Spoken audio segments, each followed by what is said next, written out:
Hi, welcome back to SpeakTuber.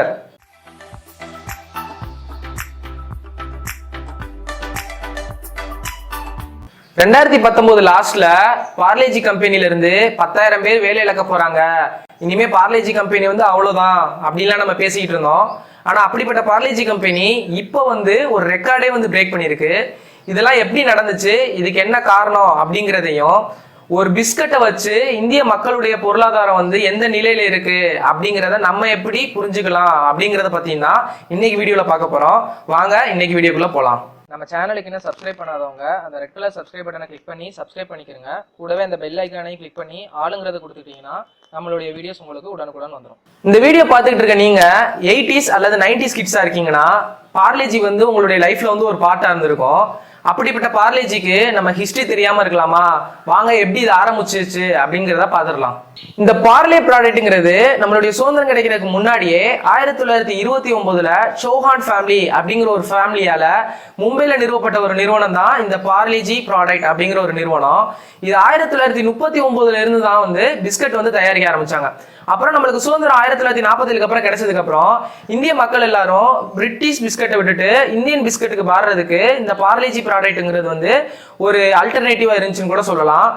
1980 வரை இவங்க Parle gluco அப்படிங்கிற பேர்ல தான் வந்து பார்லேஜி ப்ராடக்ட் வந்து வித்துக்கிட்டு இருந்தாங்க. அந்த குளுக்கோனா குளுக்கோஸ்னு அர்த்தம். அதுக்கப்புறம் 1980க்கு அப்புறம் தான் இவங்க வந்து பார்லே ஜி அப்படின்னு சொல்லி மாத்துறாங்க. அது மாதிரி அந்த ஜி ஃபார் குளுக்கோஸை ஜி ஃபார் ஜீனியஸ் அப்படின்னு சொல்லிட்டு மாத்துறாங்க. இன்ன வரைக்கும் அதே ஸ்டாண்டர்டை தான் வந்து ஃபாலோ பண்ணிட்டு இருக்காங்கன்னு சொல்லலாம். சரி, இவங்க பிஸ்கட் மட்டும் தான் விற்கிறாங்களா அப்படின்னு பார்த்தா கிடையாது, நிறைய ப்ராடக்ட்ஸ் விற்கிறாங்க. இந்த சௌஹான் ஃபேமிலியில மொத்தம் 3 மெம்பர்ஸ் வந்து இருக்காங்க. அதுல ஒரு மெம்பர் வந்து இந்த பிஸ்கட்டு ஃபுட் அந்த ஐட்டம்ஸ் எல்லாம் வந்து பாத்துக்கிடுவாங்க. ரெண்டாவது மெம்பர் வந்து ஃப்ரூட்டி ஆப்பி அந்த மாதிரி கூல் ட்ரிங்க்ஸ் ஐட்டம்லாம். மூணாவது மெம்பர் வந்து பிஸ்லரி வாட்டர் அந்த ட்ரிங்கிங் வாட்டர் ஃபுல்லா வந்து பாத்துக்கிறாங்க. ஸோ இவங்களுக்கும் பிரிட்டானியாவுக்கும் எப்பவுமே வந்து ஒரு போட்டி வந்து இருந்துகிட்டே இருக்கும். இந்தியன் மார்க்கெட்டை வந்து யாரு பிடிக்க போறா அப்படின்னு. இப்போ இவங்க ஒரு ஃபிளேவர்ல வந்து பிஸ்கட் ரிலீஸ் பண்ணாங்கன்னா அதே ஒரு ஃபிளேவர்ல பிரிட்டானியா ரிலீஸ் பண்ணுவாங்க. இல்ல பிரிட்டானியா ஒரு ஃபிளேவர்ல ரிலீஸ் பண்ணுச்சுன்னா இவங்க வந்து ரிலீஸ் பண்ணுவாங்க. ஸோ இந்த மாதிரி தான் இவங்களுக்குள்ள வந்து மார்க்கெட்ல வந்து எப்பவுமே போட்டியே இருந்துகிட்டு இருந்துச்சு.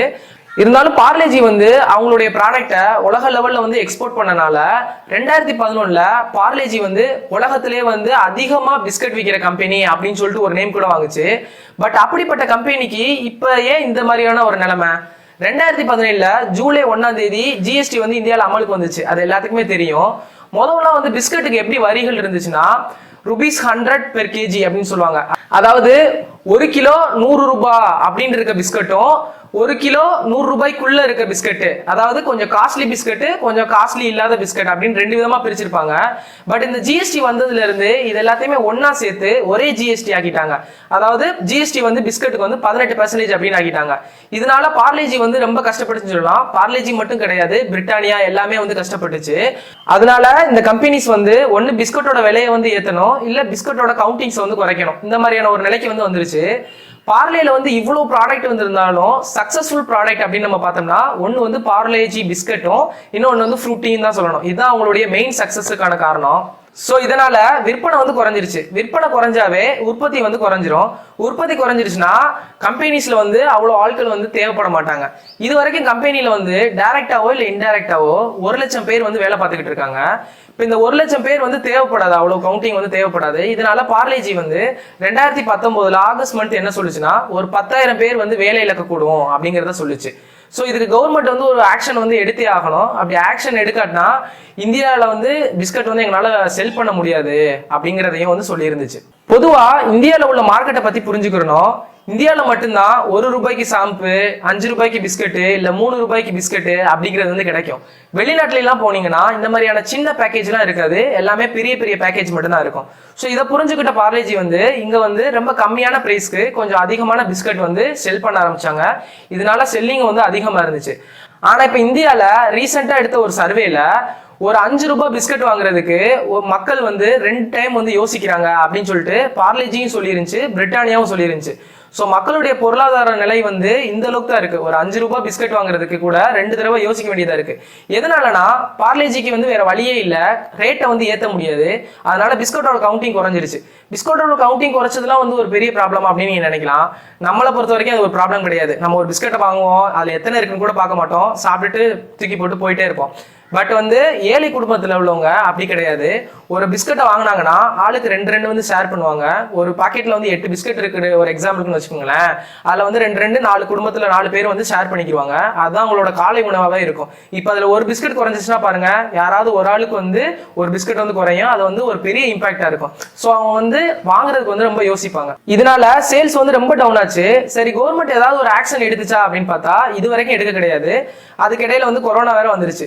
சரி, இந்த கொரோனா டயத்துல எப்படி இவ்வளவு பீக் ஆச்சு அப்படின்னு நம்ம பார்த்தா, இந்த கொரோனானால மக்கள் வந்து ரொம்ப கஷ்டப்பட்டாங்க. இதனால பார்லேஜி வந்து என்ன பண்ணுச்சுன்னா ஒரு 300 கோடி பிஸ்கட் வந்து மக்களுக்கு வந்து டொனேட் பண்ணுச்சு. ஒரு திருக்குறள் கூட சொல்லுவாங்க, பிறர்க்கினால் முற்பகல் செய்யும் தமக்கினால் பிற்பகல் தாமே வரும் அப்படின்னு சொல்லுவாங்க. ஸோ இது 300 கோடி பிஸ்கட் வந்து டொனேட் பண்ணுச்சு.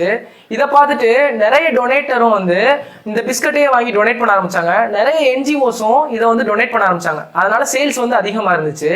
இது மட்டும் இல்லாம அதிகமான மைக்ரன்ஸுக்கும் ஃபுட்லெஸ் பீப்புளுக்கும் இது வந்து ஒரு மேஜர் ஃபுட்டாவே அமைஞ்சு சொல்லலாம். ஏன்னா இதுல வந்து குளுக்கோஸ் அதிகமா இருக்கு, கெலோரிஸ் அதிகமா இருக்கனால இந்த 1500 கிலோமீட்டர்ஸ் நடந்தே செல்றவங்க வந்து இதை தான் வந்து அவங்களுடைய உணவை வந்து உட்கொண்டாக. இந்த டயத்துல மட்டும் கிடையாது, ஈவன் எர்த்துக்குவாக்கு இந்த சுனாமி வந்த டயத்துல கூட இதோட ஹைக் வந்து அதிகமா இருந்துச்சு சேல்ஸ்.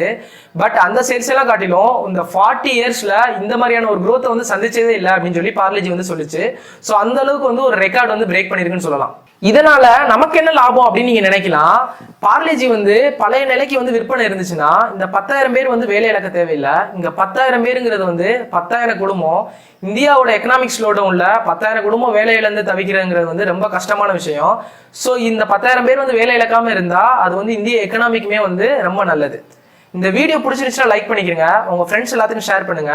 இந்த வீடியோ பத்தின கமெண்ட்ஸை கீழே கமெண்ட் செக்ஷன்ல சொல்லுங்க. நான் எல்லா கமெண்ட்ஸுமே படிப்பேன், ரிப்ளை பண்ணுவேன். நான் வேற ஏதாவது டாபிக் பத்தி பேசணும்னு நினைச்சீங்கன்னா கீழே கமெண்ட் செக்ஷன்ல சொல்லுங்க. அந்த டாபிக் பத்தி நம்ம டிஸ்கஸ் பண்ணலாம். என்ன ஃபேஸ்புக் இன்ஸ்டாகிராம்ல ஃபாலோ பண்ணணும்னு நினைச்சீங்கன்னா கீழே டிஸ்கிரிப்ஷன்ல லிங்க் கொடுத்துருக்கேன், அங்க என்ன நீங்க ஃபாலோ பண்ணிக்கலாம். நம்ம சேனலுக்கு இப்பதான் வந்திருக்கீங்கன்னா அந்த ரெட் கலர் சப்ஸ்கிரைப் பட்டனை கிளிக் பண்ணி சப்ஸ்கிரைப் பண்ணிக்கிறங்க. கூடவே அந்த பெல் ஐகானே கிளிக் பண்ணிக்கிட்டீங்கன்னா நம்ம வீடியோஸ் போட்ட உடனே வந்து உங்களுக்கு வந்துடும். தேங்க்ஸ் ஃபார் வாட்சிங். இன்னொரு நல்ல வீடியோல பார்க்கலாம்.